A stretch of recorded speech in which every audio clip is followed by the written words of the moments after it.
இறையேசுவில் அன்புமிக்க சகோதர சகோதரிகளே, இறைவனுக்காக தன் வாழ்வை அர்ப்பணித்து அன்பிலும் தியாகத்திலும் சிறந்து விளங்கி மனிதராக வாழ்ந்து புனிதராக உயர்ந்த இறை உள்ளங்கள் தான் புனிதர்கள்.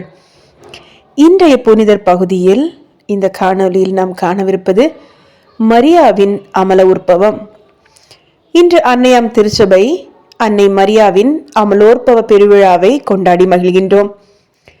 இவ்விழா தொடக்கத்தில் பல்வேறு பெயர்களில் கொண்டாடப்பட்டு வந்தாலும் 1854 டிசம்பர் 8 நாள்தான் திருத்தந்தை 9ஆம் பத்திநாதர் மரியாவின் அமலோற்பவ பெருவிழா என்ற பெயரில் கொண்டாட அதிகாரப்பூர்வமாக அறிவித்தார்.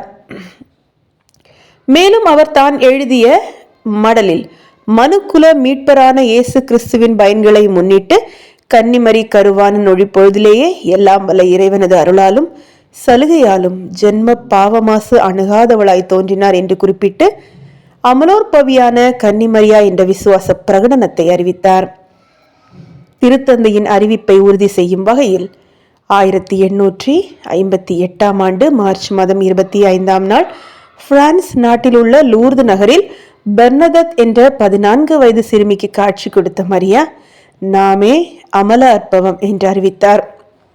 அன்றிலிருந்து இன்று வரை மரியா அமலோற்பவி என்பதை நினைவு கூறும் வகையில் ஒவ்வொரு ஆண்டும் டிசம்பர் மாதம் 8 நாள் மரியாவின் அமலோற்பவ பெருவிழாவை கொண்டாடி வருகின்றோம்.